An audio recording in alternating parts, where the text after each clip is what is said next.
Buenos días a todas y a todos. En esta sesión, bueno, yo soy María José González Dávila, encantada de conocerles. Voy a moderar esta sesión sobre género y modernidad en los medios digitales.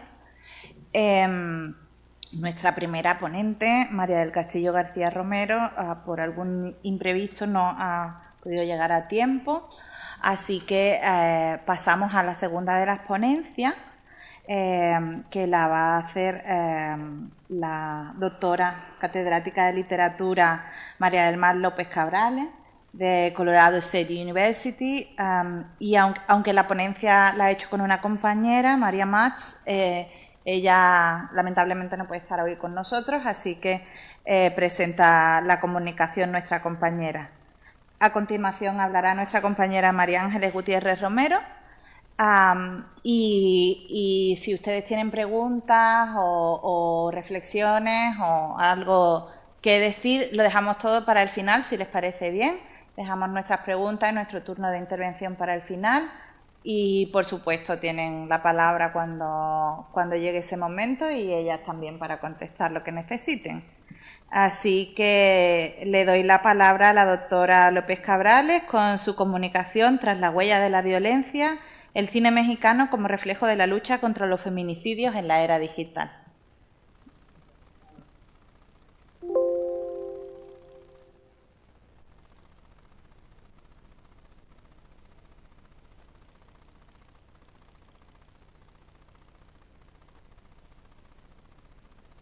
Es que cuando retumba tanto, y además yo que grito mucho, bueno,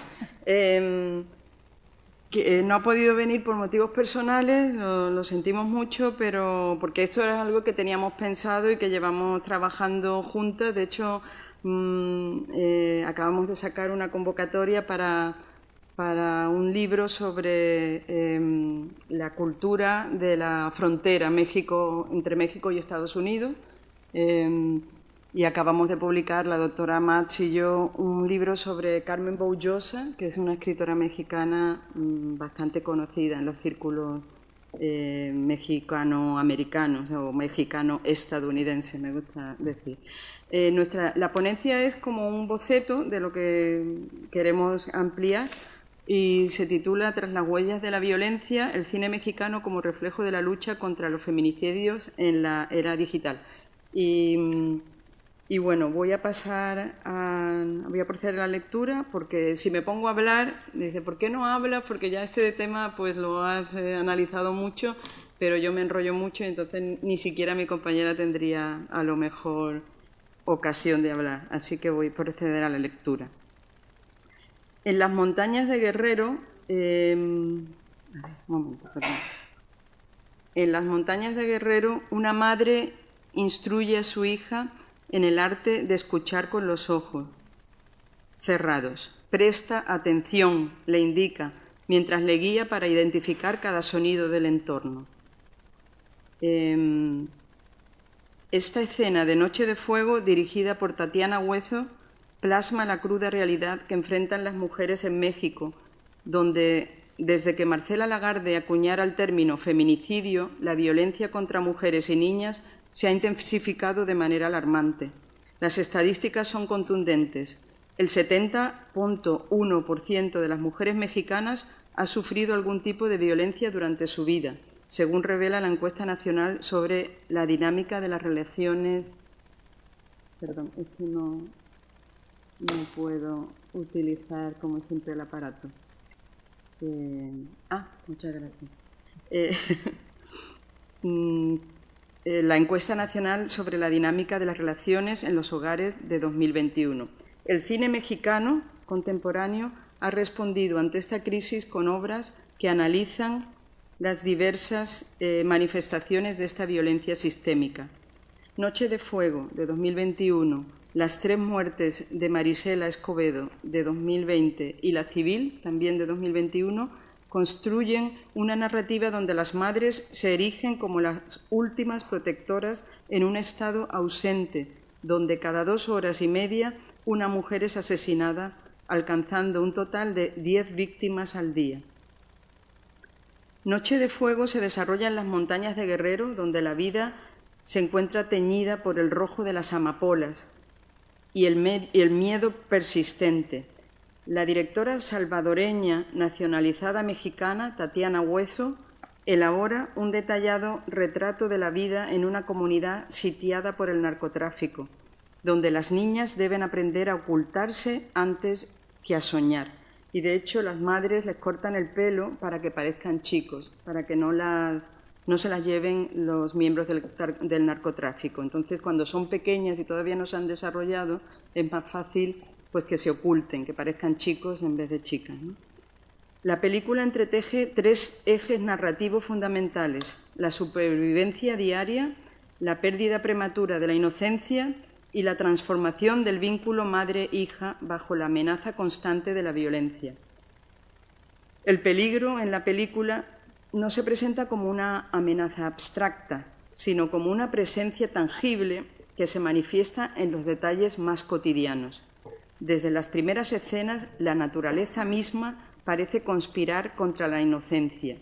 María, una de las protagonistas, son tres niñas que son 3 protagonistas, recita, María, los colores de una serpiente en el bosque, memorizando cuáles son venenosas y cuáles no.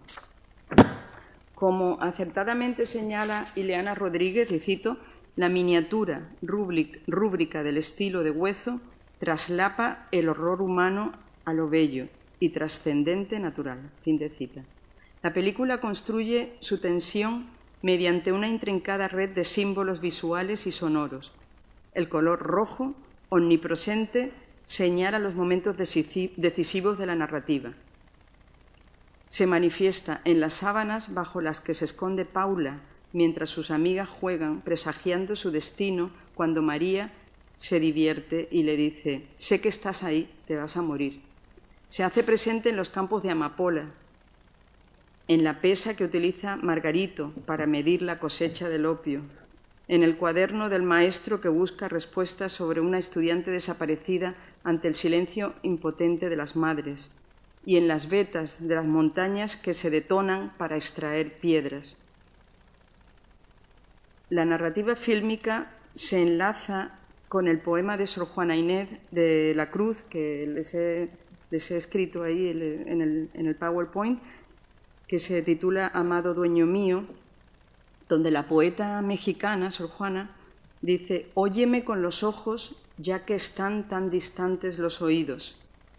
Esta sinestesia poética se transforma en estrategia de supervivencia cuando Rita, la madre de Ana, insiste, que Ana es la protagonista, la que aparece en esta fotografía, insiste en que su hija debe aprender a ver con los oídos, a detectar el peligro antes de que sea irreversible. Entonces hay imágenes en las que aparecen ambas memorizando todos los sonidos, porque cuando llegan los narcos en las grandes camionetas, todos los sonidos cambian. Entonces, para que las niñas estén alertas, y tienen unas zanjas, unas tumbas, básicamente, donde las esconden las madres, para que no se las lleven. Entonces es como el sonido y corriendo la reacción de esconderse, ¿no? El conflicto entre madre e hija alcanza su punto más álgido cuando Ana, ya adolescente, recrimina a su madre por querer esconderla como una cucaracha. Empieza a no entender por qué le hace todo esto, ¿no?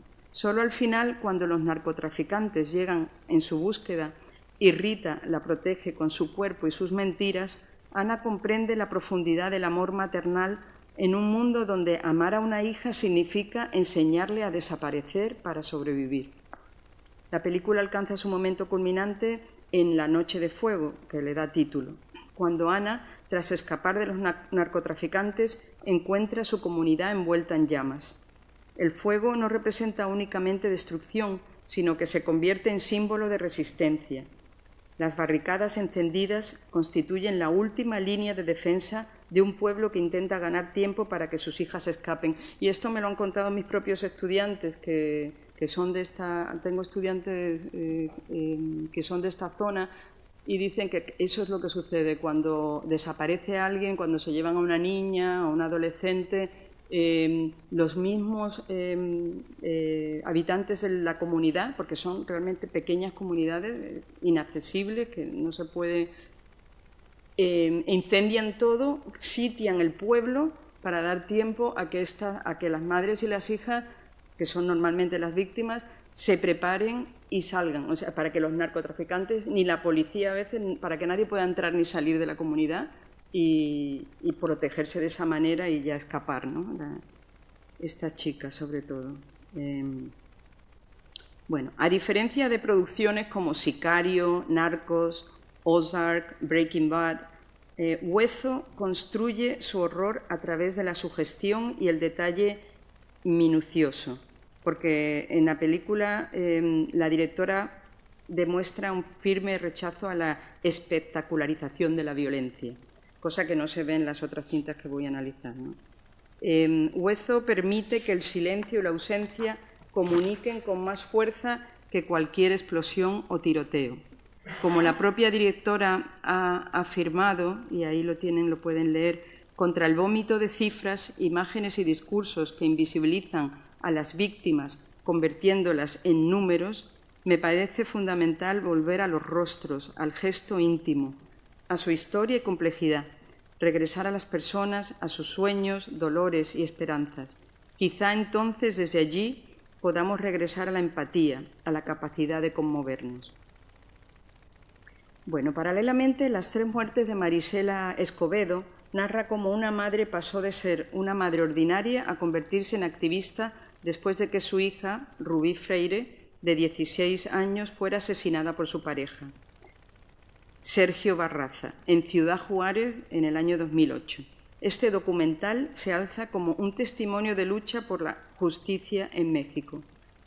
Basado en la investigación de la periodista Carla Casillas Bermúdez y dirigido por el mexicano Carlos Pérez Osorio, el film no solo narra una tragedia personal, sino que disecciona el colapso sistemático de las instituciones mexicanas a través de la historia de una madre que se negó a guardar silencio. La primera muerte, el feminicidio de Rubí, marca el inicio de la transformación. Marisela pasa de ser una madre de clase media, ajena a la actividad política, a convertirse en una investigadora incansable. El documental muestra cómo, ante la inacción de las autoridades, ella comenzó su propia investigación, siguiendo pistas, recopilando evidencias y finalmente localizando al asesino de su hija en el estado de Zacatecas. En un giro que el documental presenta con devastadora claridad, Barraza confesó, este hombre confesó el crimen, proporcionó detalles del asesinato e incluso llegó a las autoridades, los llevó al lugar donde había quemado el cuerpo de Rubí. La segunda muerte, la fe en el sistema judicial, llega cuando, a pesar de toda esta confesión, un tribunal de 3 jueces absuelve a Barraza. El documental expone las fallas sistémicas que permitieron esta decisión. Investigaciones deficientes, pérdida de evidencia, desinterés de las autoridades y una profunda corrección institucional. Como señala el propio director, esta no fue una excepción, sino un ejemplo del 95% de casos de feminicidio que quedan impunes en México. La absolución de Barraza marca el nacimiento de una nueva Marisela, de la madre, la activista. Las cámaras la siguen mientras realiza protestas frente al Palacio del Gobierno, confronta a funcionarios públicos y organiza marchas. Pérez Osorio captura su transformación de una madre en busca de justicia individual y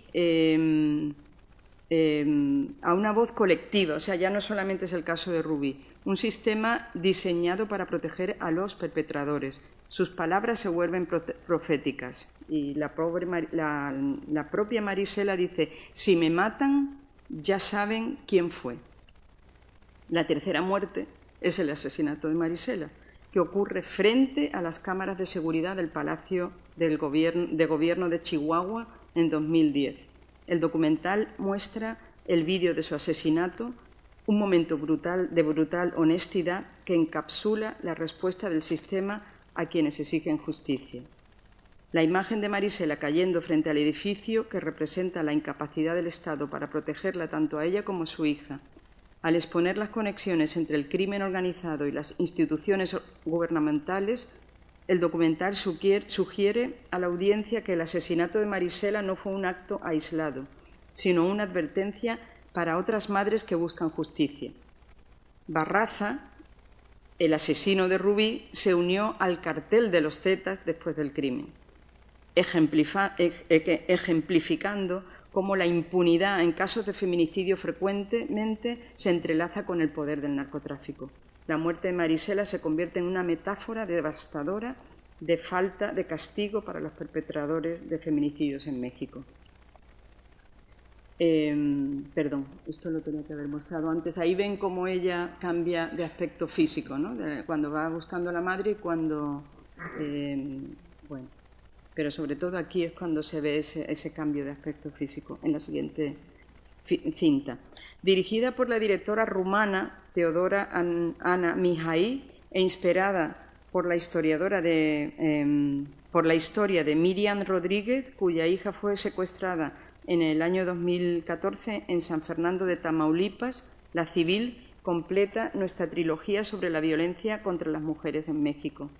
Y hay muchas más, pero solamente nos hemos dedicado a estas tres. Este proyecto comenzó como un documental, pero debido a razones de seguridad de los participantes y a la incapacidad de reflejar de manera auténtica los testimonios recibidos, Mihai, la directora, decidió usar toda esa valiosa información y desarrollar una historia ficticia, que definitivamente no era una biografía, pero estaba fuertemente inspirada en la realidad que había observado. Fin de cita. La película nos presenta a Cielo, una mujer cuya vida da un giro radical cuando su hija adolescente, Laura, es secuestrada por un cartel. Lo que comienza como una historia personal de búsqueda se convierte en una exploración de los límites morales y la descomposición institucional en México. La transformación de Cielo es gradual pero inexorable. Al principio sigue los canales oficiales, presenta denuncias, coopera con las autoridades, incluso intenta negociar con los secuestradores. La película documenta cómo cada puerta institucional se cierra ante ella, cada promesa oficial se convierte en un callejón sin salida. Las autoridades le sugieren, con una indiferencia pasmosa, que siga con su vida, como si no hubiera pasado nada. La fuerza de la película reside en cómo retrata la metamorfosis del Cielo. De ser una madre de clase media, divorciada y trabajadora, se convierte en una investigadora amateur que comienza a adoptar las mismas tácticas que sus enemigos. Mihai construye esta transformación a través de detalles sutiles, la forma en que Cielo comienza a vestirse diferente, cómo su lenguaje corporal cambia, cómo su mirada se endurece en cada decepción. En medio de esta violencia omnipresente, los tres films encuentran momentos de resistencia en los espacios más inesperados. Como señala Murillo y Lagunas, cito, en Noche de Fuego, las niñas ensayan nuevas formas de ser a través del juego y del silencio, en medio de la cotidianidad del narcomundo. Fin de cita. Las tres obras tejen diferentes aspectos de la misma crisis. En Noche de Fuego, estos momentos se materializan cuando las niñas nadan en el río, se pintan los labios o juegan a adivinar los pensamientos, breves intersticios de normalidad en un mundo que les ha robado la infancia. Aquí la violencia es una amenaza constante que transforma la maternidad en un acto de vigilancia perpetua, donde las madres enseñan a sus hijas a vivir con miedo, porque el miedo es preferible a la desaparición. En las tres muertes de Marisela Escobedo, la violencia ya ha golpeado y continúa golpeando a través de la impunidad, de la diferencia institucional, de la criminalización de quienes buscan justicia. La cámara sigue a Marisela mientras se transforma de madre doliente en investigadora, de investigadora en activista y de activista en mártir. Finalmente, en La Civil, la violencia es un círculo que amenaza con convertir a las víctimas en perpetradoras. Juntas, estas obras trazan un mapa completo del feminicidio en México, desde las montañas donde las niñas aprenden a esconderse hasta las calles de Ciudad Juárez, donde las madres aprenden a gritar, hasta los territorios sin ley donde algunas aprenden a vengarse. Nos muestran cómo el amor maternal se transforma según las circunstancias. En Rita es protección silenciosa, en Marisela es denuncia pública En cielo es una fuerza que borra todos los límites entre el bien y el mal. Y corto un poco porque tengo que ir terminando. En un país donde los feminicidios continúan aumentando y la búsqueda de justicia sigue siendo un camino peligroso, la poesía virtual de Huezo, el testimonio crudo de Pérez Osorio y el realismo moral de Mijaí convergen en una verdad ineludible. En México, estas obras sirven como testimonio y recordatorio de que detrás de cada número hay una historia, una familia y frecuentemente una madre que no dejará de buscar justicia, incluso si esa búsqueda le cuesta la vida. Las mujeres siguen muriendo y las madres siguen buscando, mientras el resto del mundo aprende a mirar hacia otro lado. Muchas gracias.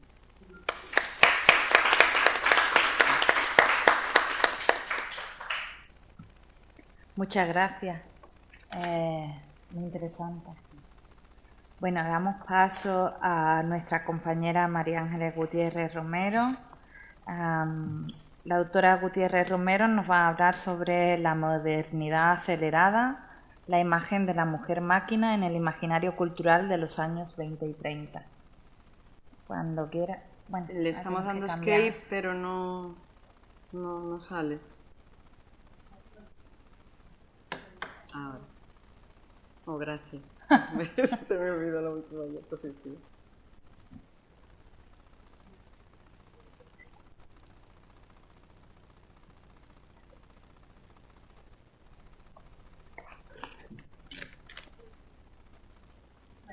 María Ángeles Gutiérrez. Muy bien, bueno. Pues como decía, damos paso a la comunicación de nuestra compañera, la doctora Gutiérrez Romero, con su ponencia sobre la imagen de la mujer de la mujer máquina en el imaginario cultural de los años 20 y 30. ¿Te quieres sentar aquí? ¿Qué está? ¿No?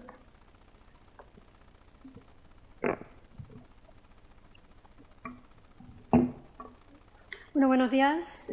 Quisiera que mis primeras palabras fuesen de agradecimiento a la organización del Congreso por aceptar mi comunicación, al Instituto de Investigación en Estudios del Mundo Hispánico y al proyecto Tramos, a los que pertenezco, por su apoyo en mis investigaciones. Al hilo de una de las líneas de investigación propuestas por este Congreso, que gira en torno a los testimonios de la era tecnológica y las consecuentes transformaciones culturales que se generan, me gustaría tomar como punto de partida... Sí, pasa.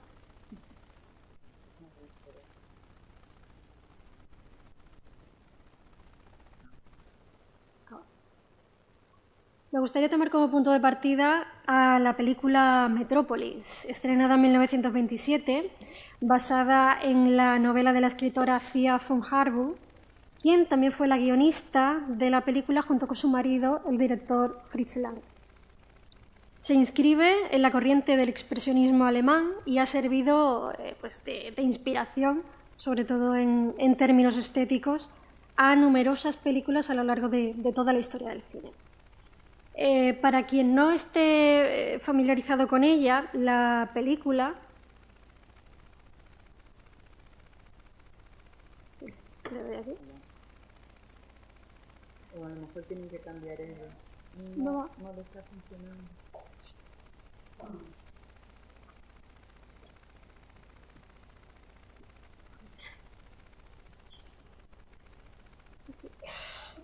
Aquí tampoco va.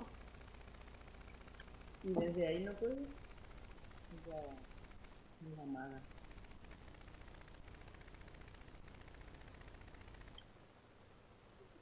Entonces te va diciendo en... Sí, ahí se ve. Sí. La cuestión es que como son muchas imágenes, pues a lo mejor es un poco... Vale, sí, pues a ver si tarda eso. poco.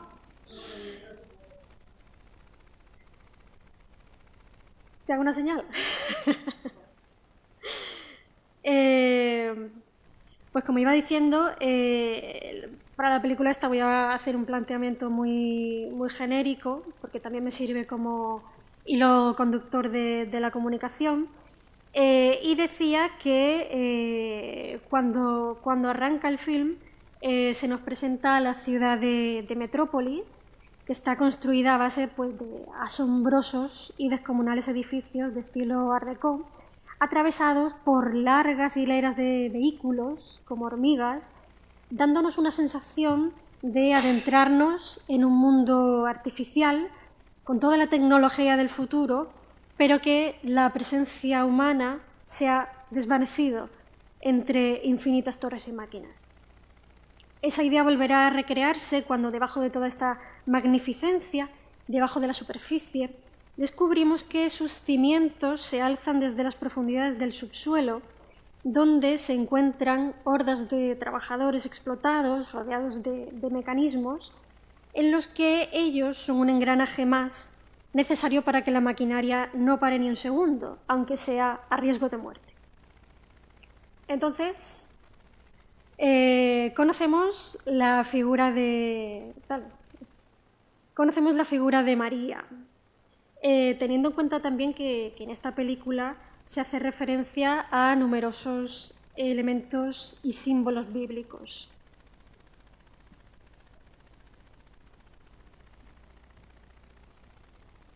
Vale. Muchas gracias. María, por tanto, es una joven que alienta a los obreros a tener esperanza al aguardar la llegada de un mediador que va a ser el que interceda con el señor que dirige Metrópolis. Luego tenemos la figura de un científico alquimista que está creando un robot, lo que se denominaría una ginoide, ¿no? En vez de androide, porque es una mujer. Y está intentando replicar a un antiguo amor que no fue correspondido y que lo ha derivado a un estado similar al de la locura. Hago un inciso aquí para señalar una alusión al mito de Pigmalión por cuanto de proyección de deseos del científico que tiene sobre su creación. No voy a detenerme en sus tramas, pero María es secuestrada por este científico y utiliza su imagen para encarnarla en esa mujer robot que cuando se convierte en su doble, adquiriendo su apariencia física, servirá para agitar a los trabajadores con mensajes revolucionarios e incitadores de violencia, en una crítica a la Revolución Rusa. Y así ocurre. El caos se desata en la ciudad, pero no es solo que se asocie la lucha obrera a una destrucción de la sociedad, sino que esa revolución está alentada por una mujer. Tenemos entonces a la verdadera María, la bondadosa, la conciliadora, frente a la falsa María, instigadora del mal, que aglutina todas las perversidades, como no, cambiando su aspecto por una presencia más sexualizada y un comportamiento abiertamente lascivo.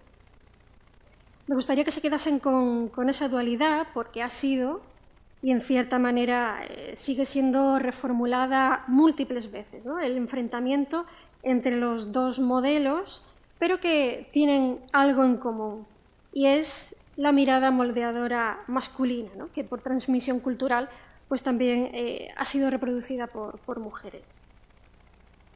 Hay una reflexión que hace Pilar Pedraza cuando analiza esta cuestión, y es la diferencia de tratamiento que entre estas mujeres robot con la postura que refleja, por ejemplo, Mary Shelley con su Frankenstein. La autora inglesa se sirve de la ética científica y tecnológica de su tiempo para plantear cuestiones teológicas sobre el sentido de la existencia y el reproche de la criatura a su creador, ¿no? Hasta el punto que incluso llegamos a tener compasión por él. En cambio, la mujer robot de Metrópolis, que a su vez está inspirada en una obra del siglo XIX, La Eva futura, del autor francés Villiers, no se cuestionan nada, ¿no? Existen para cumplir con las fantasías o con los planes de su creador. Recordemos entonces estas dos ideas que van a ser vertebrales en esta comunicación, ¿no? La polarización de los modelos femeninos y la diferencia de interpretación entre si partimos de una mirada masculina o de una mirada transgresora de esos patrones lanzada desde los ojos de una mujer. Finalmente, para terminar de hablar de la película, ocurren varios sucesos en el desenlace, pero vamos a referirnos a la resolución del conflicto entre las dos Marías. La verdadera consigue ver cumplido su vaticinio de reconciliación entre la élite de los de arriba con los de abajo, gracias a la figura del mediador, mientras que la mujer máquina es destruida por los obreros, ¿no? Aquí se ve al pie de una catedral, y es destruida por ellos al comprender que han sido manipulados por esta mujer máquina. Rita Felsky inaugura su ensayo Gender and Modernity preguntándose si la modernidad tiene género. Para contestar a eso, nos explica que nuestro sentido del pasado está inevitablemente moldeado por la lógica de una narrativa cuyos discursos culturales se basan en metáforas de la masculinidad y de la feminidad, que van marcando, y cito textualmente, según sus palabras, van marcando una omnipresente, pero a la vez esquiva, periodización. Para ella, la modernidad no se refiere solamente a un rango de fenómenos sociohistóricos, tales como el capitalismo o el desarrollo tecnológico, sino que por encima de esto se refiere también a las experiencias particulares, muchas veces contradictorias, y a la propia consciencia histórica. Aunque el análisis diacrónico podría extenderse mucho más por cuestiones prácticas y de tiempo, vamos a remontarnos al siglo XIX por ser un periodo en el que la ciencia fue adquiriendo un prestigio y donde las ideas darwinistas de la evolución fueron usadas para intelectualizar y decretar la inferioridad física, moral y psicológica de la mujer con respecto a los hombres. En la obra que habíamos mencionado, de la Eva futura, la mujer deseada por el protagonista del relato es bella, pero carece de un espíritu elevado. Textualmente nos dice que ella no tiene en su turbia y contumaz entidad algo que le haga experimentar lo que acredita y define el ser verdaderamente humano. En otras palabras, la está colocando a una altura más cercana a los animales. Entonces, el amigo inventor del protagonista, haciendo uso de los avances tecnológicos del momento, ¿no? Como los circuitos eléctricos de Edison, el fonógrafo, los cilindros mecánicos para reproducir movimientos, le regala una réplica robótica de esta chica, con la diferencia de que ésta sí tendrá alma. ¿Y cómo puede ser eso?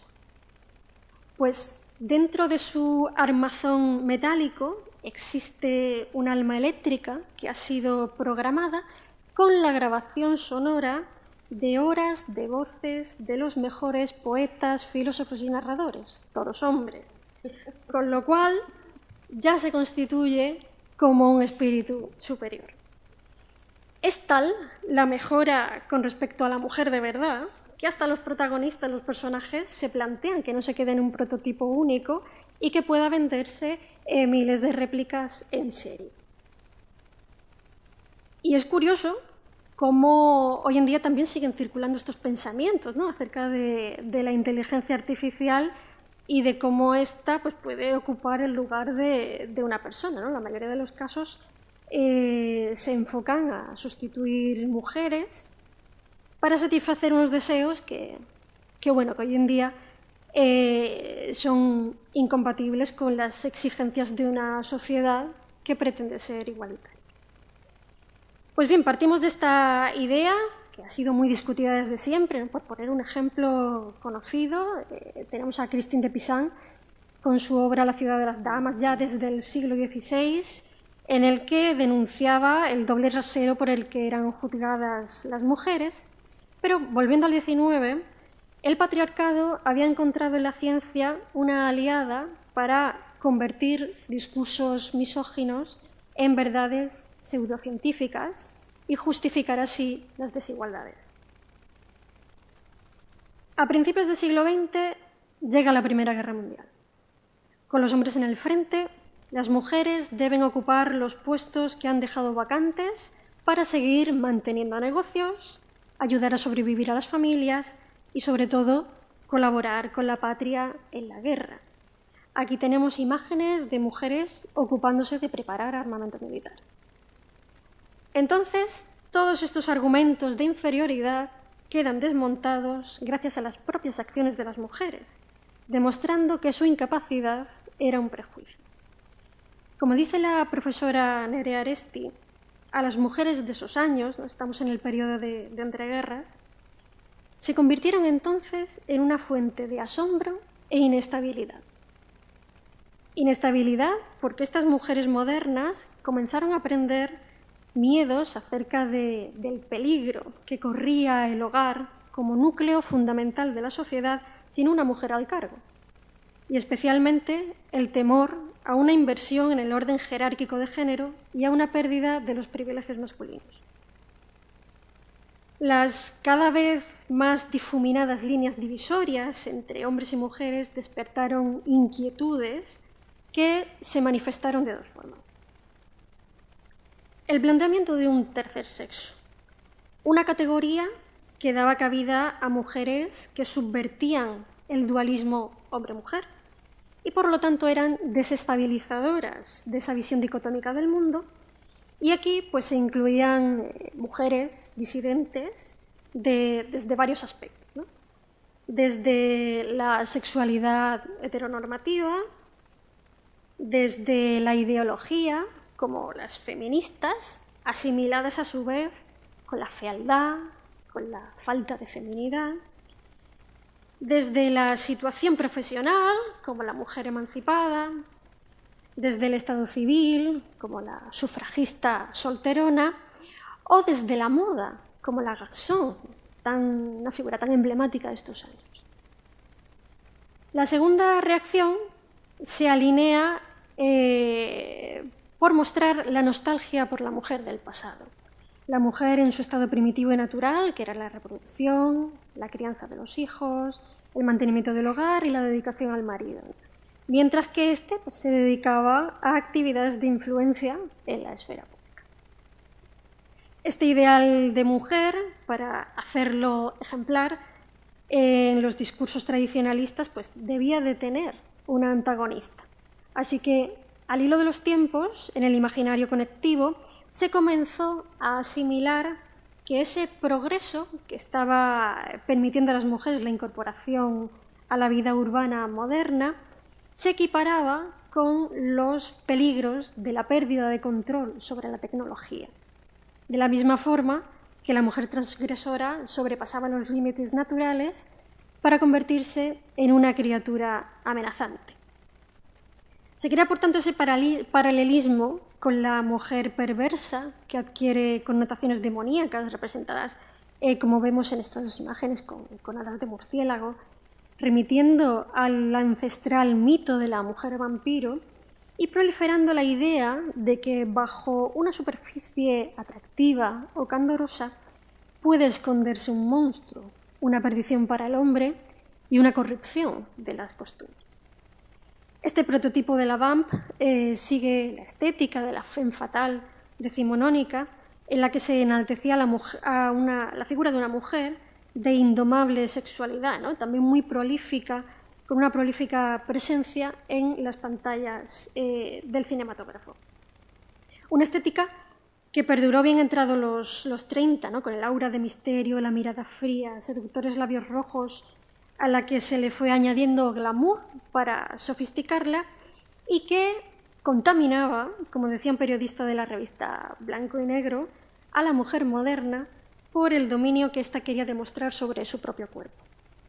Vuelven a ponerse de moda las representaciones de mujeres bíblicas como Judith o las perversas Dalila o Salomé, que pronto se metamorfosearán en mujeres actuales que se incorporan a profesiones modernas como el espionaje.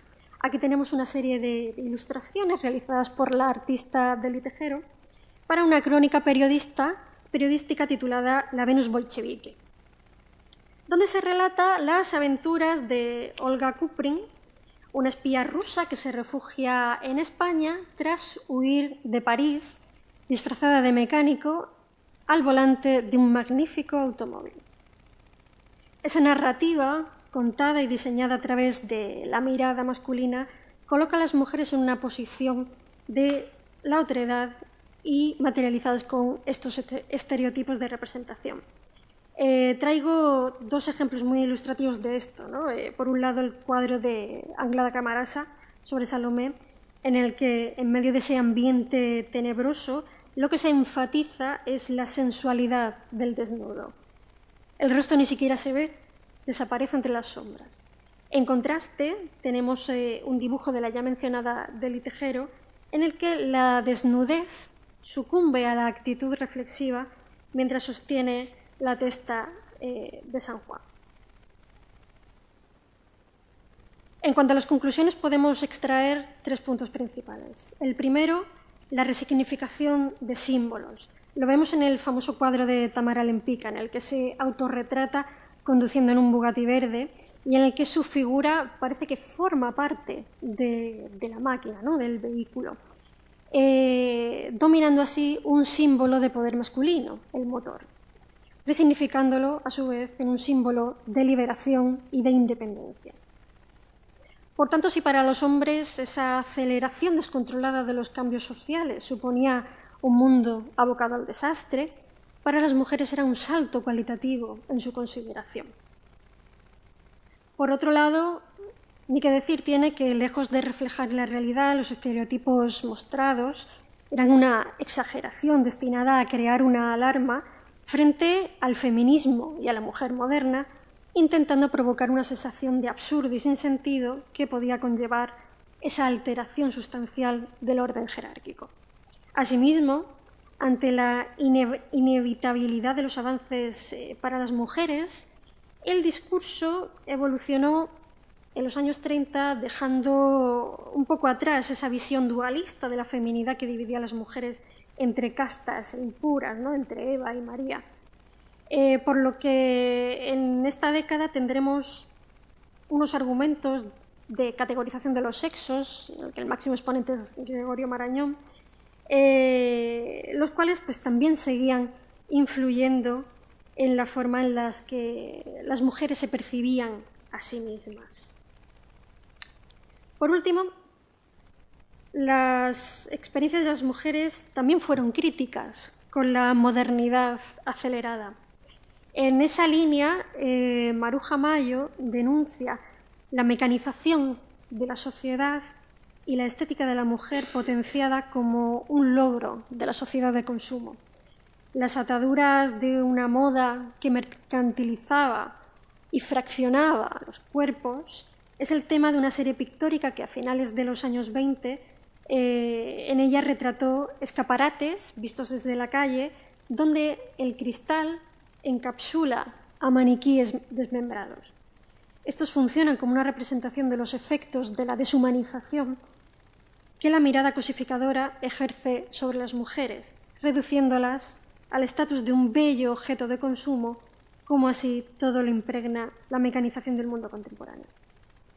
Muchas gracias.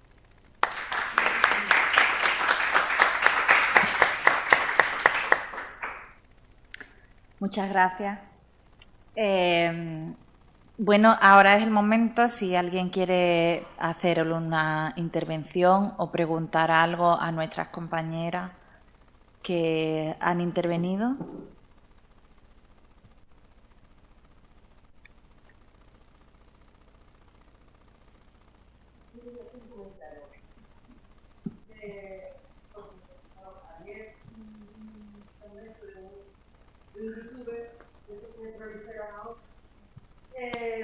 Y la verdad es que no sé dónde vamos a llegar.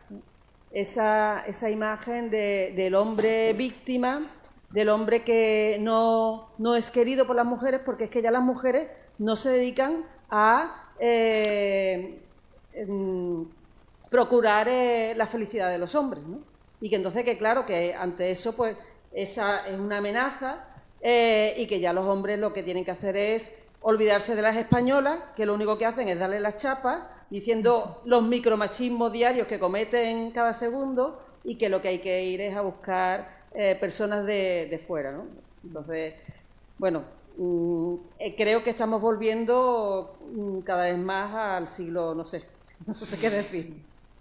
Sí, bueno, yo al hilo de lo que dices, Marieta, yo escuchando tu comunicación veía también como, bueno, esto al final es el péndulo de Foucault, ¿no? Y este discurso dualista hoy en día se está presentando de nuevo y ahí está, además, mucho en redes sociales, y ahí está el grupo de las feministas, las feminazis, ¿no? Que todos somos feas y nadie nos quiere y todo horrible. Y luego las tradwives, que están tan ahora, y además vienen en una corriente muy fuerte y... ¿cómo diría? Es que... ¿Quieres explicarlo? Porque a lo mejor la gente no sabe... Bueno, sí, sí, perdón, es cierto. Las tradwives, bueno, pues nada, se está otra vez poniendo sobre la mesa que es necesario que las mujeres se queden en casa y se comporten como una mujer tradicional, cuidar de sus hijos, hacer la comida, etcétera, etcétera. Y es un fenómeno que viene de los Estados Unidos y se está trayendo más a Europa cada vez más. Esto es todo muy simplificado porque implica una ideología que hay por detrás, pero bueno. Y a mí lo que yo sí quería comentar es que lo que yo veo más peligroso de todo esto es que con la lejanía, puede que en el momento, en el siglo XIX, de cerca tampoco se viera tan claro, pero con la lejanía vemos muy clara la polarización. Pero ahora mismo hay muchos fenómenos que pasan por feministas, pero que vienen del conservadurismo más fuerte. En este caso, por ejemplo, la lactancia materna exclusiva proviene, la decisión es de la mujer, es cierto, pero ahí hay un debate muy fuerte que yo no voy a solucionar ahora, por supuestísimo, pero proviene de un movimiento republicano estadounidense por dejar a la mujer en casa, cuidando de los hijos, etcétera, que es algo que enlaza también, en cierto modo, con tu comunicación, porque la violencia que tú presentas hacia la mujer es física y tangible, pero estamos hablando de unas abstracciones de la ideología, y la violencia abstracta también existe hoy en día en todos estos movimientos. Me ha parecido que vuestras comunicaciones casan muy bien y van muy de la mano, aunque parezca que no tanto. Sí, bueno, ahora ahí estaban, digamos, proyectando hacia el futuro y ahora parece que estamos al revés, ¿no? Proyectando hacia los modelos del pasado, ¿no? Pero sí que es verdad que al final son siempre continuas reformulaciones, ¿no? Y siempre vuelven a aparecer bajo diferentes formas, con nuevos argumentos actualizados y tal, pero no terminamos de tener esa rémora de eso, de considerar a las mujeres como un ser humano igual, ¿no? Perdón que me ría, pero es que es absurdo. Es irónico, sí. Y bueno, en el caso ya más extremo, que aprovecho también un poco al hilo de esto de la diferencia del mirar, que también has mencionado un poco también eso. Si hay ahora mismo en México alguna generación de directoras que esté imprimiendo esa mirada, ¿no? Ese criterio para hacer una denuncia y, por supuesto, no caer en otras producciones que están mencionadas que sí que mitifican incluso la figura de los narcotraficantes, ¿no? Exacto. Y además que es como toda esta moda, ¿no? de la violencia tiene que ser espectacularizada, ¿no? Por eso a mí me gusta tanto Tatiana Huezo, porque ella no te muestra, o sea, en esa película que he comentado, la de Noche de Fuego, no ves para nada la violencia, o sea, la intuyes, pero es todo como muy poético, es una cinta pues lenta, o sea, como que se basa en la observación de detalles mínimos y siempre piensas que en algún momento va a pasar algo, pero no ves ahí un cuerpo muerto, se ve, por ejemplo, una chica que la dejan ahí y dice, es extranjera. O sea, ni siquiera pertenece a la comunidad, los narcotraficantes la han violado, lo que sea, la han dejado ahí tirada en mitad del pueblo, o bueno, escondida pero nunca llegamos a ver su cuerpo, escuchamos la imagen, escuchamos la noticia y cuando se llevan a una de estas niñas lo vemos, pero a través de los ojos de la niña que va a la casa de su amiguita y se encuentra pues una chancla por ahí, un vaso de leche tumbado, ropa, etcétera. Entonces es como que es todo muy sutil, ¿no? Y por eso me gusta la mirada de ella, porque en comparación con las 3 muertes de Marisela, que también es documental, no es una película, ¿no? Entonces este director, Osorio, hombre, es mucho más gráfico, es mucho más directo, ¿no? Entonces el male gaze ese del que hablaba Bell Hooks, ¿no? que tanto se ha analizado, es muy claro. Yo creo que ahora mismo las mujeres mexicanas están haciendo un cine impresionante. Os recomiendo también otra película que se llama La Camarista, pero esta no es de la violencia indirecta, sutil, pero que se ejerce contra las que limpian, ¿cómo se llaman aquí? Las NEMA. Sí, en los hoteles de México, ¿no? Los grandes hoteles. Entonces la película va como siguiendo a esta mujer solamente, y está también hecha, no me acuerdo ahora mismo el nombre de la directora, pero se está haciendo un buen cine en México. Ojalá pudiera tener un poco más de proyección, porque desafortunadamente no son las superproducciones de los Estados Unidos que llegan aquí y lo monopolizan todo, ¿no? Pero sí. Y lo de la Liga de la Leche, bueno, ¿yo qué te voy a contar? Yo he parido a mis hijos allí, entonces es como una obsesión sí, porque es una manera también, ¿no? de retener a la mujer y porque, claro, te dicen que la leche materna es lo mejor que se le puede dar a tu hijo, ¿no? Entonces yo tuve que inventarme para seguir siendo profesional y dar a mis 2 hijos, pues imagínate, eso fue una aventura, pero muchas además cosas. Tenemos como la necesidad de justificarnos constantemente ante la mirada masculina, que es la mirada de la sociedad, justificar el comportamiento disidente, justificar pues no voy a hacer lactancia materna porque prefiero, pues no, darle biberón a mi hijo y irme a trabajar y ya está, o lactancia en diferido, cualquier cosa, por ejemplo. O cualquier otra cosa fuera de la heteronormatividad o lo que sea. Entonces sí que es verdad que había también algo muy interesante que tú has dicho y me ha interesado mucho, que ha sido la maternidad como un momento de transmisión de miedos. O sea, la maternidad ya te convierte en transmisora de una mirada y en intentar convertir a tus hijas, en este caso, estar alerta constantemente, porque sabes que en estos casos es ya una alerta extrema, ¿no? Pero es que es verdad que nosotras cuando salimos, yo ya porque soy más mayor y tal, pero digo, bueno, pero te pueden pasar cosas, pero las chicas jóvenes se están llamando constantemente, oye, he llegado bien, estoy en mi casa, no sé qué, vale, pues mañana lo hemos pasado bien, tal. Pues yo creo que los chicos no tienen que hacer eso, ¿no? Eso es un miedo constante que vivimos solamente nosotras, ¿no? Pero sí, es como que el péndulo es lo que tú decías, hemos venido, ha habido como un movimiento con mucha fuerza y ahora está el freno, ¿no? Porque dicen, o sea, a las mujeres les dejamos seguir. ¿Por qué hablamos tanto? Porque no nos han dejado hablar nunca. O sea, es lo que dice, ¿por qué las mujeres siempre tenemos que estar hablando?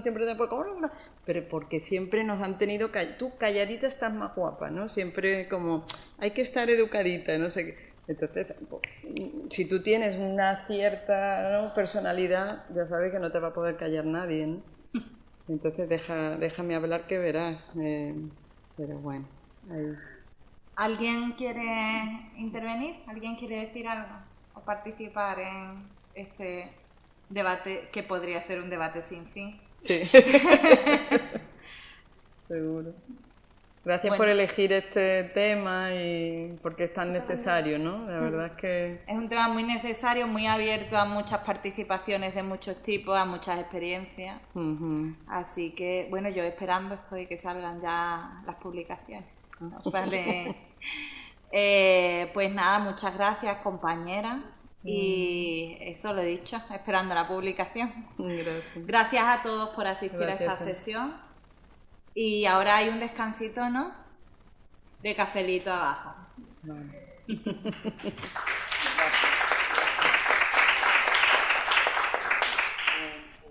No me he quedado dormida. Es que tenía una colega que pasaba toda la noche antes de la ponencia escribiendo y fumando cigarrillos. O sea, era de Valencia.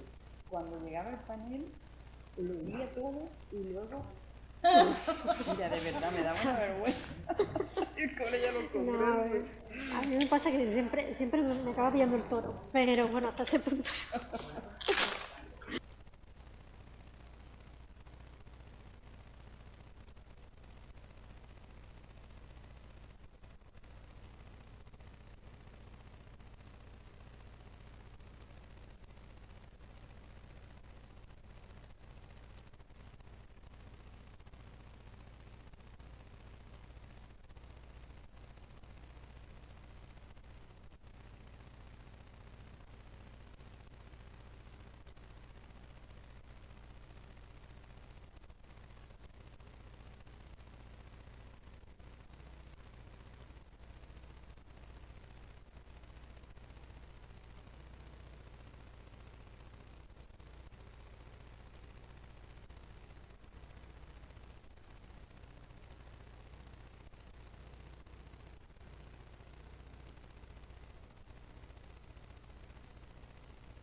De palabra, pues si alguien quiere hacer alguna pregunta o algún comentario o abrir algún debate.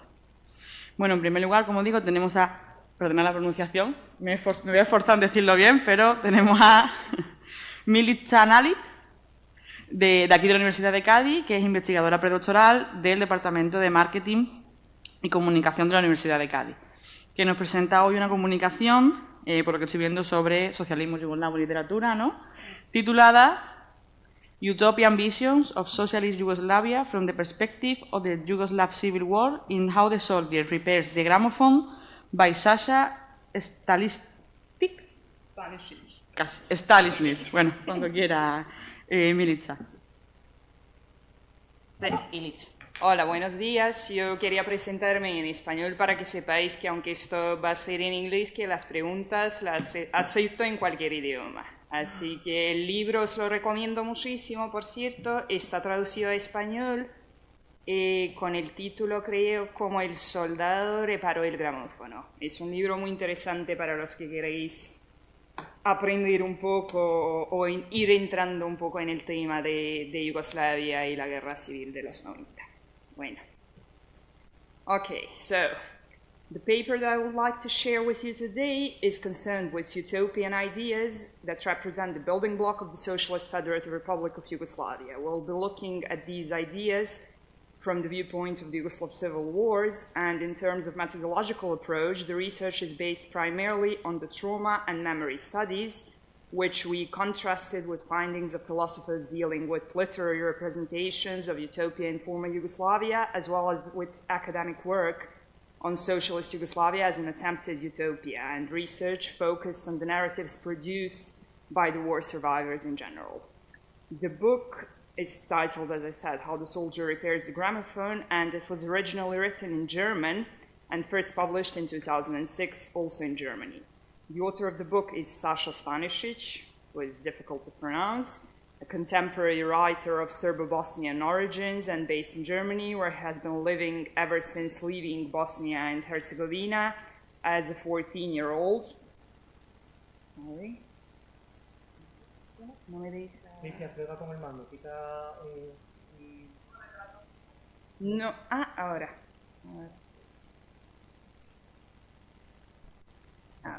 Gracias. So he's based in Germany, where he has been living ever since 1992, where he ran away from, well, left Bosnia as a young kid as a war refugee. And the civil war in Yugoslavia began in 1991, but it did not come to writer's native Visegrad until 1992. Visegrad is a city that you probably know from a novel writer called Ivo Andrić, who is the only Yugoslav novel writer, and his novel is set there as well.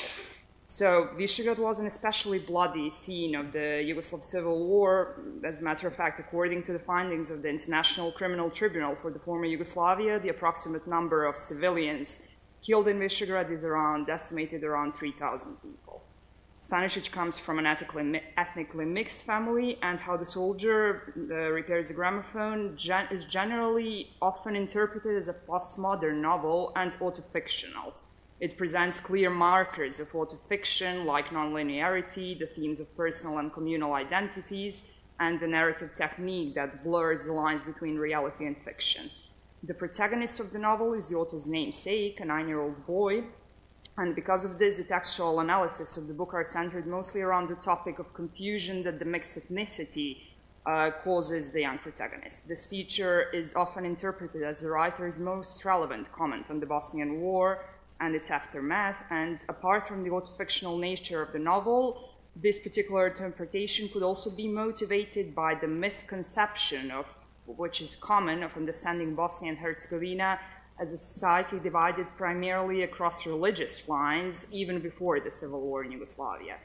We believe that understanding the violent dissolution of former Yugoslavia as a product of division across the religious lines is a slightly simplistic tendency, and some academics comment on this view as a form of exoticism, a rare case of conflicts prompted by religious differences in the late 20th century Europe.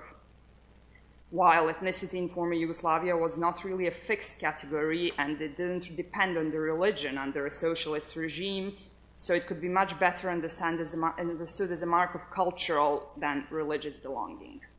After the Second World War, the Yugoslavia that took place of the previously established common kingdom of Serbs, Croats, and Slovenes was resurrected on the state-promoted credo of brotherhood and unity. And this idea rested on the discourse of victory of the pan-Yugoslav partisan resistance movement, which fought against the Axis powers during the Second World War. In the period that followed, Socialist Yugoslavia, identified as a utopian enterprise, set out to build an equalitarian society and replace all ethnic and national differences with class differences. So this is an actual photo taken in Sarajevo during the Bosnian Wars. And it was very interesting to me because I recently ran into a picture on a book cover from covering the war in Palestine that's very similar, of children playing with arms. So because it was one of the most multicultural republics of socialist Yugoslavia, Bosnia stands out as an especially affected scene of the 90s civil war, with the number of dead and disappeared still not definitely determined even today, 30 years after the war. And interpretation of the historiographic sources on Yugoslav conflicts present a problem that arises from the way in which the historical narratives themselves are constructed, as we can remember from Hegel. And this is to say, they are open to include both after-the-fact narratives and the true story, and built in between of these two, where the past story is politically established by the present. So nationalist framings produced in the former Yugoslav republics do not allow, not even today, for any consensus on the events of the war, and the personal stories of the survivors are often suppressed by a predomination of politically motivated narratives produced after the fact. The fictional account of the war that Sasha Stanisic wrote can be viewed in opposition to the revisionist narratives, whose framings demand exclusive national belonging, and as literary creation that appears outside of the delimitations imposed by the state. The ectopic literary fiction generally has a vantage point of telling alternative stories of emigres from a place outside of the dominant discourse of the small nations that become separate entities after the breakup of countries. So standing temporarily and geographically outside of this frame, as well as outside of the writer's native language, which was Serbo-Croat, as we were taught in school back in the 90s, early 90s, the book is able to encompass personal histories and look at trauma as a collective event and not exclusive destiny of any one ethnicity. When we talk about literature produced in the context of post-Yugoslavia, it is important to stress that the meaning of the term itself refers to both the temporality and the geography. So the fiction created after the breakup is removed from the trauma that it looks to work through, first because it appears after the fact of Yugoslavia as a political entity and a geographically delineated territory, and secondly, because it is often written in languages that have no relation to the native language of the writers. And this is why such narratives have a potential of subverting trauma, allowing for a literary reconstruction of the shared Yugoslav memory. Stanishev's novel shows life in Yugoslavia from the viewpoint of nostalgia for the lost utopian promises that the country was founded on. So since socialist Yugoslavia, as I mentioned, was ideologically rebuilt after the Second World War, it is not difficult to understand why the main utopian ideas promoted in Yugoslavia were these here of stability, the promise of stability and democracy, the promise of cultural pluralism and equality, and finally the promise of peace. The loss of these never fully realized futures that the socialist paradigm of Yugoslavia rests on is illustrated in many ways in the novel, and it can be perhaps best understood through three main themes. The first one that stands out is the finality of the war, the inability of the protagonists to slow down the events that are about to happen, ending an era. In the book, this finality appears illustrated by images of perpetual movement as a counterpoint to the utopian category of stability and progress. The narrative opens and closes with images of River Drina, which you can see pictured here, whose rapid course through the town has been altered by a man-made dam. In a nightmare-like series of superimposed fragments, which is also very postmodern, obviously, the river that begins its fictional journey through Visegrad as a meeting place of different ethnic groups and generations is turned into a place of division between the worlds of the dead and the living, and also two sides of the conflict, Bosnian and the Serbian, and it stands witness to violent episodes in which the soldiers throw dead bodies of the enemies and living corpses off of the bridge. And unfortunately, this is not a mere metaphor. This is an actual war memory of war events that happened in Visegrad in the early 90s. In other episodes of Chaotic Movement, the narrator tells us about buses that are taken away, stolen from bus stations and run from one end of the country to the other, wreaking havoc on their way, and cars full of families leaving town in panic. And this endless imagery of movement culminates in a story that takes place briefly after the death of the High Commander and lifelong president of Yugoslavia, Josip Broz Tito, as an elementary school teacher takes off the wall of the classroom the picture of Tito. And this picture in Yugoslavia, you could find it in all the classrooms and all the offices all across the country. So the young protagonist thinks on the symbolic gesture of removing Tito, the lifelong president, and the ultimate symbol of socialist Yugoslavia. And this moment, in a way, marks the final breakup with the idea of stability perceived by the protagonist as the still lived reality of former Yugoslavia. So this is happening before the war. The utopia of multiculturalism, which is the second one, and equality is dismantled through episodes based on the recurring theme of silence, which is characteristic of mechanisms of psychological trauma that block access to memory, especially in a verbal memory of traumatic events. In How the Soldier Repairs the Gramophone, silence is one of the most emotionally charged motifs. In an episode about mass rapes, the silence characteristic of trauma is presented in a strong contradiction to singing as its absolute opposite, of course, and ethnic belonging and national identification in Yugoslavia once the war starts is effectively communicated through everyday behaviors simple things like names that mark the belonging, to either a Muslim or Orthodox religion or ethnicity, and things like singing traditional or popular songs that originally had no connection to any army, but that now appear as a mark of national belonging. And all the singing in the novel is left to men, curiously, and the author uses this in a way to signal distress, to signal, an episode of violence coming up. In the first episode of this book that alludes to the quickly approaching war without explicitly mentioning it, Stanisic has his fictional family celebration interrupted by an angry neighbor who puts his gun into a trumpet player's trumpet and shouts menacingly, and I quote, "I'm not having gypsies give me Ustasha songs and Turkish howling anymore.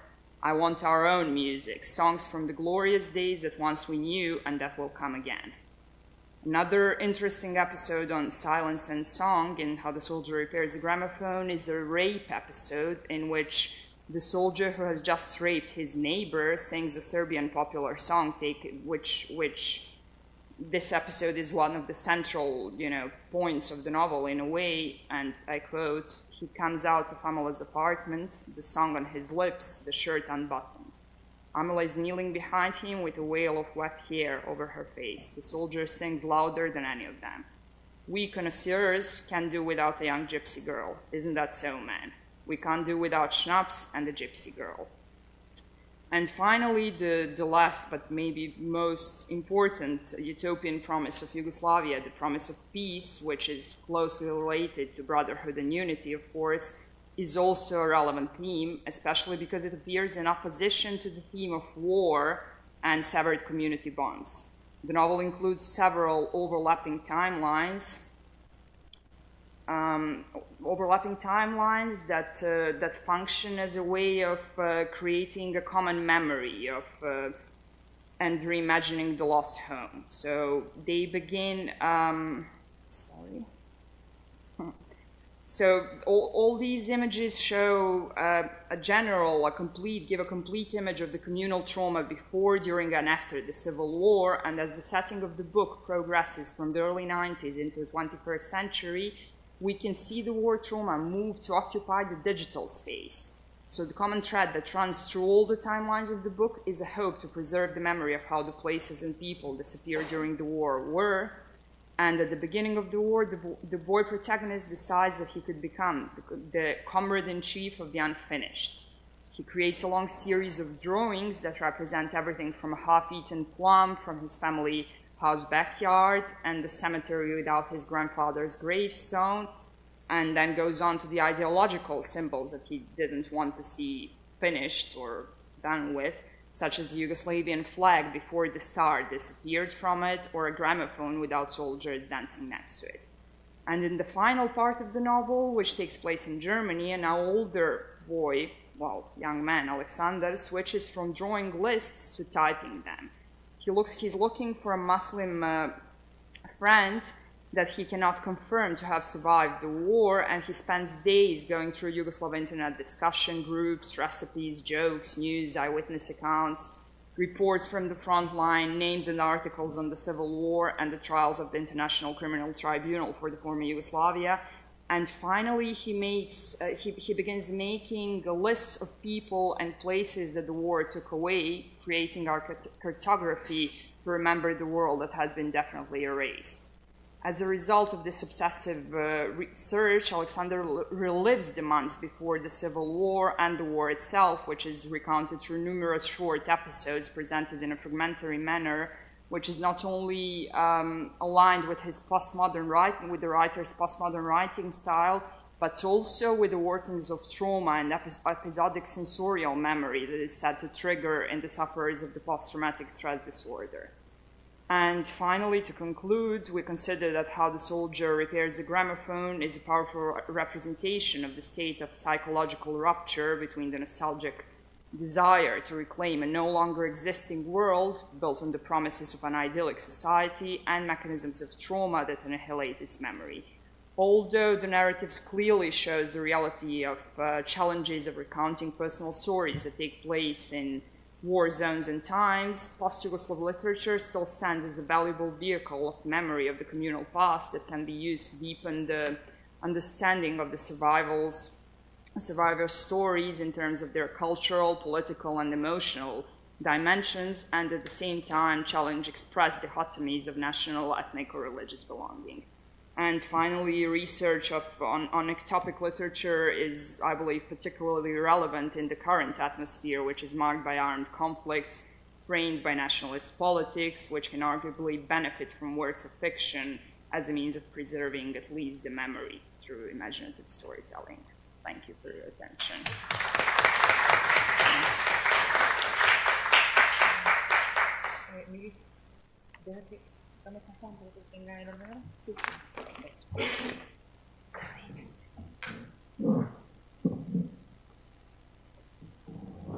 Bueno, mientras el siguiente comunicante va poniendo su presentación, pues yo lo presento. A continuación tenemos a Juan Toso Delgado, de la Universidad realmente de Cádiz, ¿no? ¿Qué tiene puesto? Sí, yo de origen soy de Cádiz, esta es mi alma mater.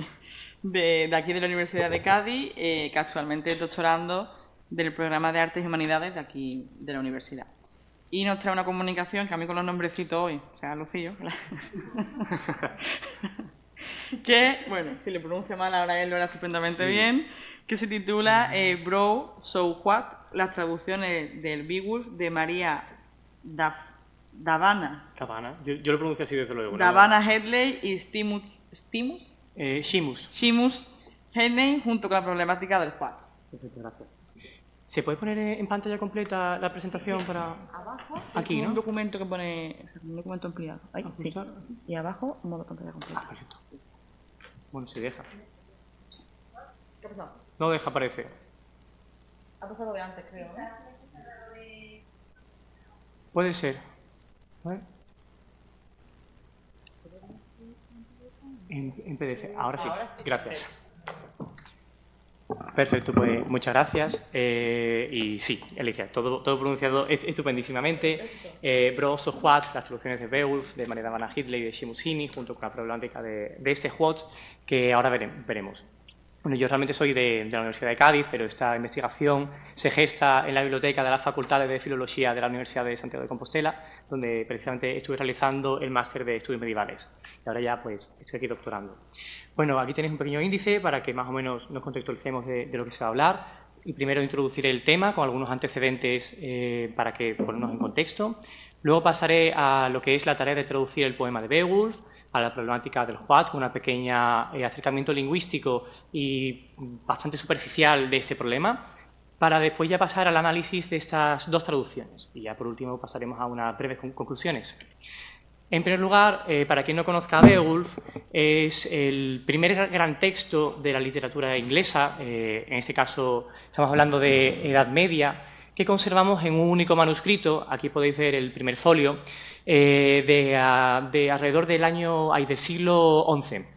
Sin embargo, entendemos que el texto es bastante anterior. Este texto está escrito en inglés antiguo, que es, para que nos entendamos bien, el abuelo de la lengua inglesa, una lengua completamente germánica que nada se parece al inglés moderno actual. Entonces, este idioma viene a ser para la gente de inglés como el latín para la gente de hispánica. Es un idioma que realmente tenemos que ayudarnos de un diccionario para poder entender. Entonces, este poema tiene una gran tradición de estudio y al haberse estudiado tantísimo, también sus traducciones han sido un gran objeto de estudio por un largo tiempo. Mucho se ha hablado de este what, que es lo que veremos ahora, que es esta palabra inicial que podréis ver aquí. La mayoría no sabéis leer esto, esta pequeña P debe pronunciarse como una W, que es una win. Y después Seamus Heaney es uno de los traductores más conocidos de Beowulf, que tiene una traducción del año 99. Él mismo es poeta y es muy conocida por ser bastante sobria en su traducción. Sin embargo, María Davana Headley yo diría que es la última traductora, su traducción es de 2020 y es muy polémica. Ahora ya veremos por qué. Entonces, en primer lugar, como digo, Beowulf es un texto que para poder leer debemos traducir. Es un idioma que se nos hace muy extraño. Y el inicio de la preocupación por traducir Beowulf empieza a la vez que el propio estudio del poema a finales del siglo XIX, con estos académicos decimonónicos de Inglaterra que se empiezan a preocupar por estos textos tan antiguos. Entonces, podríamos hacer una división de las traducciones del poema. Aquellas que sean en prosa o aquellas en verso. Es decir, aquellas que intenten mantener una forma métrica, que intenten imitar, o ya veremos, la métrica o con una nueva métrica el poema, o simplemente hacer una traducción literal del texto para que podamos entenderlo estupendamente a través de la prosa. En este contexto tenemos a Francis B. Grumer, que diferenciaba además dos posibles traducciones de verso. Actualizaciones de la métrica original, es decir, coger esa métrica original del inglés antiguo, que era una métrica aliterativa, que además sigue una serie de estresis, que decimos en inglés, de sílabas tónicas en el verso, y pasarlas a lo que es el inglés moderno. O también podríamos coger métricas modernas y utilizarlas para traducir Beowulf, como si tradujéramos Beowulf en un verso libre o en versos octosílabos, como podríamos hacer en español. Precisamente Grumer se preguntaba si el blank verse, que es un tipo de métrica en inglés moderno, que son pentámetros yámbicos sin ningún tipo de rima, sería un verso apropiado para traducir Beowulf, porque estaba muy preocupado por el tono épico que daba la métrica original. Sin embargo, desde 1878 Beowulf se ha traducido muchas veces y varias de esas veces al blank verse, que tanto le preocupaba a Grumer.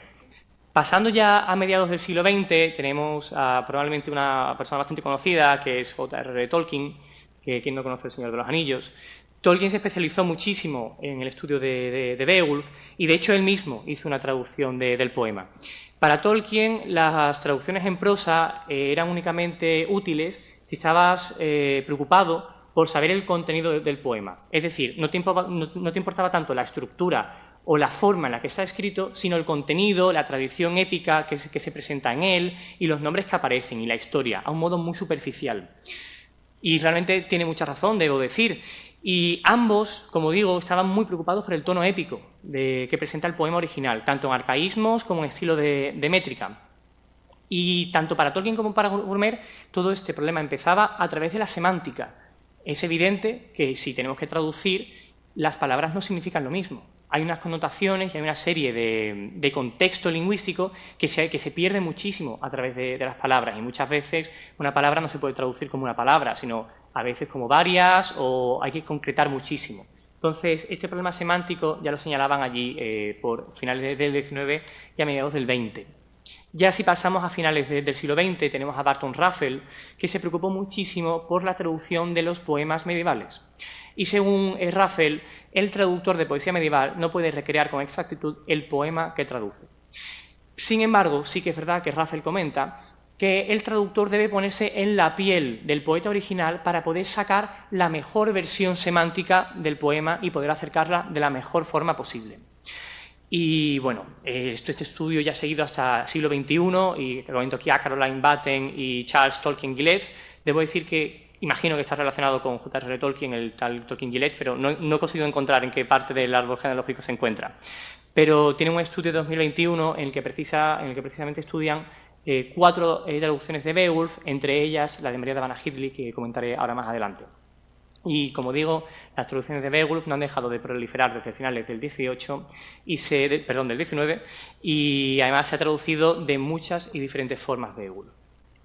Ahora ya pasando a la problemática lingüística de este What, como digo, el poema de Beowulf empieza con una frase inicial que es What we gardena y yartagum theotkininga thrimgefrunum juda athelingas elenfremedon. Ese pequeño What es precisamente el abuelo del what moderno en inglés, ¿vale? Es la forma neutra del pronombre interrogativo wha, que wha hoy en día traduciríamos como who. Sin embargo, este what, no debemos traducirlo de forma literal. Tenemos, por ejemplo, el diccionario de Clark Hall, que es este precisamente que coloco yo aquí, que comenta Hall que podría ser un adverbio exclamativo como why, wherefore, o como una interjección para llamar la atención del público, ¿vale? Una especie como de atender, escuchar. Normalmente en inglés se utilizan palabras como lo, de look o listen. Sin embargo, bueno, realmente existe una problemática, porque, por ejemplo, tenemos a gente de la época como era Alfric, quien tiene una gramática de inglés antiguo, y entre todas las interjecciones que él recoge de su propia lengua no incluye a what entre ellas. Sin embargo, hay otras que tampoco incluye, así que tampoco debemos fiarnos mucho de Alfric. Pero esta traducción del fático para llamar la atención ha sido la más tradicional, alrededor desde siempre, desde Brummel, pasando por Tolkien, hasta incluso hoy en día. De hecho, el propio Tolkien lo traduce como un listen. Pero si miramos también a gente más actual, como Peter S. Baker, que tiene un manual de gramática de inglés antiguo, Introduction to Old English, en una pequeña nota de pie de página, comentando un poema, él comenta que suena un poco ridículo que si tú eres un shop, que son estos poetas ingleses, y estás ya recitando en un sitio, se supone que ya tienes la atención del público. Si ya eres el poeta, ya eres un recitante, la gente ya te está escuchando. Ergo, ¿por qué ibas a necesitar llamar otra vez la atención del público a través de cualquier fático? Yo estoy muy de acuerdo con él, realmente. Y Peter Baker comenta que podría ser una forma de cambiar el discurso y la retórica del texto. Y podría tener mucha razón, porque no siempre se utiliza solo al principio de los poemas, porque hay muchos poemas que no lo utilizan como entradilla. Mucho más recientemente tenemos a Brinton en 2017, que considera que el what es un marcador pragmático, una especie de el you know moderno en inglés, ¿vale? Es una pequeña interjección que se utilizaría entre dos personas para compartir conocimiento compartido o también para expresar cómo se adquiere una información, ¿vale? Y de hecho yo llamo más la atención sobre una cosa que se comenta muy poco, que este what inicial de los poemas siempre va acompañado de un pronombre de primera persona, generalmente, a veces de uno de segunda persona, como veremos ahora, pero generalmente siempre hablamos de un what each, yo, o un what we, nosotros. Es una estructura que, bueno, sí que es verdad que Brinton comenta, en el sentido de si digo what each, claramente yo no estoy compartiendo información conmigo mismo, sino estoy expresando cómo recogí una información, y el we sí que estamos expresando una información en común. Entonces, como digo, otros poemas empiezan de esta forma, pero nadie llama la atención sobre la estructura, que está aquí bastante clara. La combinación what-do ocurre en Beowulf, que ahora también veremos. Yo personalmente pienso que este what probablemente afecte más a la pragmática de lo que se dice justo después, para expresar bien cuál es el sujeto de la oración. Aquí tenemos, por ejemplo, el trocito que está en el cuadrado, es un texto en la marginalia de un manuscrito, ¿vale? No es parte del texto importante. El manuscrito es una carta que, de hecho, si os fijáis bien, la gente de clásica que haya por aquí en Aliqui, estamos hablando de que es una carta latina, inglesa. Sin embargo, el escriba debió hacer una pequeña prueba de pluma, porque si vemos, si alguien ha escrito alguna vez con pluma y tintera, a mí me ha pasado que hago pruebas, vas escribiendo para ver en qué punto te vas quedando sin tinta, para saber cada cuánto tiempo tienes que ir recargando la pluma. Esto es muy bonito, y es una pequeña prueba que hace él de tinta. Y es un pequeño texto que dice what each eal feala eal de sage. Voy a contar muchas cosas antiguas. Esta pequeña frase no corresponde con ningún poema que conozcamos en inglés antiguo. Podría ser un poema que hayamos perdido, pero podría ser también simplemente una pequeña fórmula que evidentemente existía, porque muchos poemas empiezan de esta forma, y que ese escriba se le ocurriera en un momento dado de, bueno, ¿cómo empezaría un poema? Pues voy a hacer una pequeña prueba así a pluma. Pero es una evidencia clara de que incluso en una pequeña prueba a pluma de texto se está utilizando la expresión what each, se expresa la estructura para empezar un poema. Y probablemente de cómo se adquirió una información. Aquí tenemos el principio de la traducción del poema del Éxodo. What we feon uneach jefrugnen habad o bemigna de egear Moises domas. Hemos aprendido sobre la Tierra Media, que como ellos llamarían a la Tierra, ¿vale? Y sobre la ley de Moisés. Información compartida. Estamos hablando de una comunidad cristiana. Conocerían precisamente todas las historias del Antiguo Testamento. Y debo decir que este es el what más bonito por este pequeño garabato que hacen con la H, que la verdad que es muy bonito. Pero de nuevo, una forma de empezar un poema para expresar información entre ambos. Y un pequeño ejemplo con el what do que tenemos a mitad de Beowulf. En este momento se dice Beowulf Mathelode Beorn Ectheowes. What do won fela winemin humferth Beorn drunke in breacan sprechen.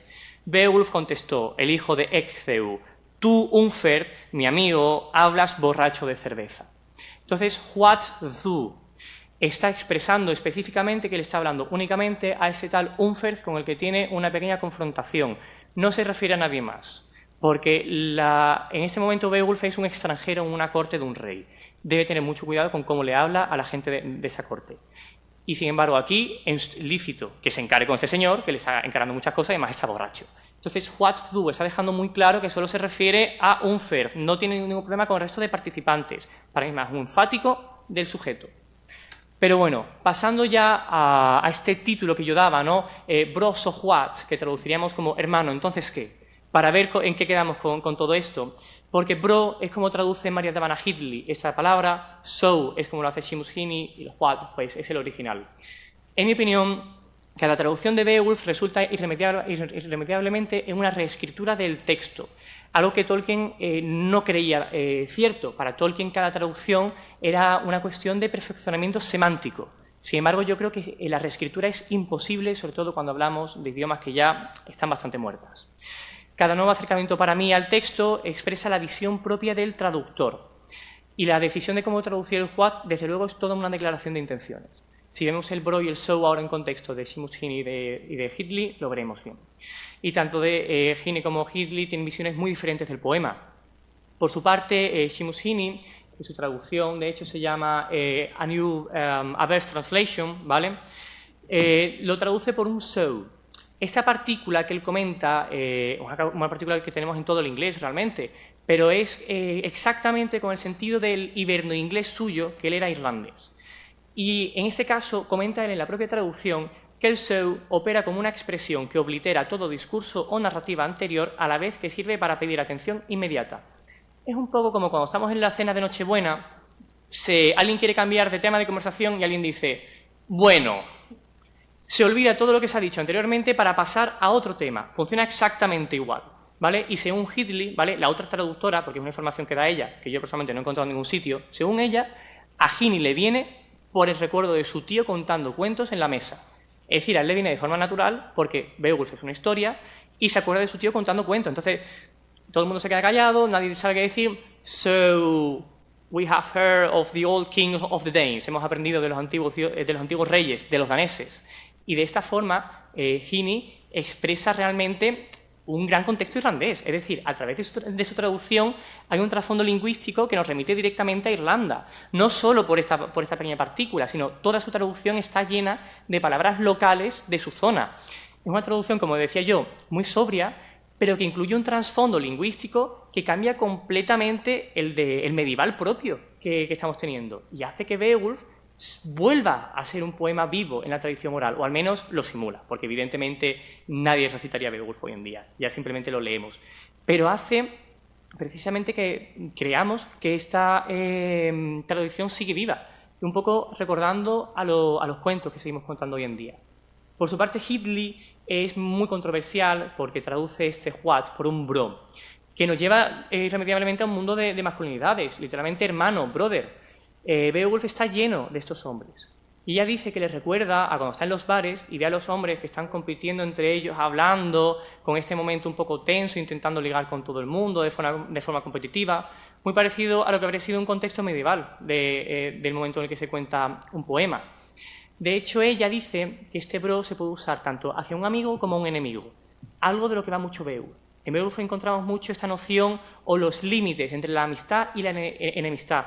Yo caso a mi hija con Ingeld, que es lo que hace el rey Hrothgar, y sin embargo termino teniendo un problema con este Ingeld, por un momento en el que se tuercen las cosas y terminamos siendo enemigos y nos peleamos. Y para esta traductora, el fin de este bro es una llamada de atención que pretende alejar toda jerarquía. Y ya para concluir, pues como decía, Beowulf es un poema con una gran cantidad de traducciones y visiones. Cada nueva traducción no busca un perfeccionamiento lingüístico, sino que se basa en la propia visión del autor. Y cada persona que se acerca a Beowulf de forma nueva expresa su propia visión. En el caso de Heaney nos ofrece su contexto personal a nivel lingüístico que nos remite a su propia casa, y en el caso de Hidley nos lleva a un mundo lleno de masculinidades que están siempre en conflicto y que intentan alzarse unas sobre otras. Muchas gracias.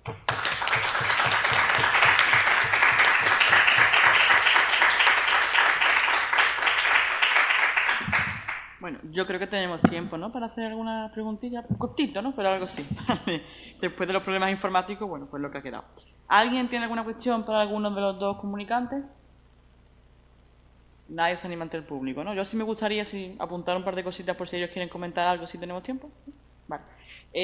A mi lista, primero, el libro, ¿no? De lo que yo he entendido, cuenta, digamos, como esta visión de la guerra y el trauma desde el punto de vista de un chiquillo, ¿no? De un niño pequeño. Es verdad que a la actualidad como que hay muchos libros que hablan de guerra, de trauma y también, ¿no?, de infancia. Yo creo que todos tenemos en mente El niño en pijama de rayas, que es como el más, ¿no?, el más famoso. En este libro, ¿qué juego o qué papel puede tener esa imaginación infantil o ese mecanismo, ¿no?, de inventar y de reescribir con el trauma? ¿Cómo crees que se pueden combinar la imaginación y el trauma en el libro? Claro, eso es como perdonadme por el español, ¿no? De entrada, yo no estoy acostumbrada a trabajar en español. Que de entrada lo que os comentaba, ¿no? Que como el trauma va bloqueando el acceso a memoria verbal por su funcionamiento, esto está psicológicamente demostrado, ¿no?, por analistas, lo que el juego del niño le permite es, él empieza a los 9 años, ¿no?, a reinventarse un mundo que ya no está. Que él ya está huyendo de este mundo, lo ha dejado atrás, el mundo está claro que está desapareciendo, pero él está desde su imaginación, desde sus dibujos de la historia de su familia, de la historia del pueblo, desde muchas historias de mitologías asociadas al río, donde se inventa peces que hablan y cosas que no me dio tiempo de hablar de todo, recrea la comunidad de nuevo. Y con esa recreación de la memoria va desmontando el trauma, porque el terapia psicológico la terapia funciona así, ¿no? Hasta que tú no consigas articular verbalmente tu trauma, no puedes dejar de sufrirlo. Entonces, yo creo que ahí está como un mecanismo de reinventarse su propio mundo, un poco como lo que ha comentado, es reinterpretar la historia, en este caso para poder sobrevivir a ella, ¿no? Interesante. Y Juan, yo creo que la pregunta es la más evidente. ¿Cuál es tu traducción del Juan? Si tú te lanzaras a la aventura y hicieras una edición crítica de este Beowulf, ¿cómo empezarías tú? Pues precisamente esa pregunta me la he hecho mucho, porque realmente yo personalmente... Una sencilla, ¿no? Claro, sí. Yo personalmente jamás, de momento no he llegado a esa conclusión, porque para mí, con lo que me quedo es con lo que comentaba, ¿no? Que para mí es este fático del sujeto. Si tuviera que traducirlo, pues bueno, como tiene esta función fática, sí que es verdad que intentaría, pues probablemente remitirme a esos listen, si quiero hacer algo un poco más clásico, ¿no? A mí me ha recordado simplemente, Sí, dime. en lo mismo me estoy aquí yo marcando un triple, pero sobre todo porque me lo recetado, me ha recordado ese de la canta odiosa de la Ilíada. Claro, muchísimo. Esa función apelativa de como para introducir la historia, Claro. y llamar a alguien, en este caso a la diosa, pero en ese caso... En muchos casos, en Inglaterra, por ejemplo, es que yo trabajé, por ejemplo, el tema de las musas con Curtius, que el trabajo que hace él, ¿no?, que lo tuve que hacer durante el máster. Y en Inglaterra tenemos traducciones tal cual, del cantao musa, sobre todo con Alcuino, que lo traducen directamente por cantao Dios o cantao Espíritu Santo, ¿no?, tal cual. En el caso pero sí, desde luego es una fórmula con la que se empiezan muchos poemas. No todos en inglés antiguo, pero sí hay un gran número de ellos que empiezan con ese what we o con este what each. Pero desde luego es una fórmula que se utiliza para comenzar los poemas. Sí, muy parecido al cantao musa. Entonces, tu opción sería una especie de escuchar, ¿no? Sí, yo tiraría más por ese enfático, finalmente. Enfático. Si fuera más clásico, por un listen, y si quisiera hacer alguna floritura como María de Havana Hitley, pues exacto, con un bro, pues intentaría pasarme a otro, sí. Bueno, si nadie tiene nada más que decir, ¿no? Yo creo que ya podemos dar por concluida la mesa hasta ya, ¿no? Creo que a menos cuarto es la clausura. ¿Y aquí o abajo? La ponencia final, perdón, del congreso, ¿aquí o abajo? Aquí, ¿no? Pues nada, pues en 10 minutitos nos vemos aquí de nuevo. Listo, gracias.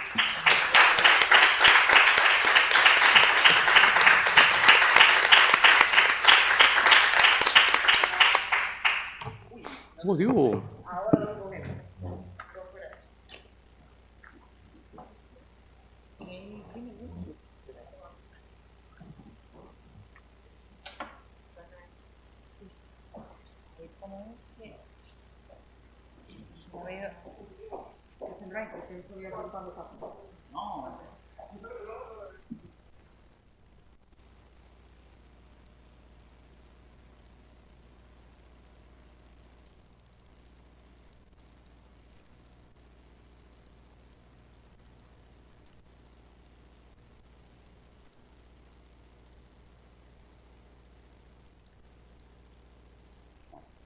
Bueno, vamos a proceder a clausurar el Congreso.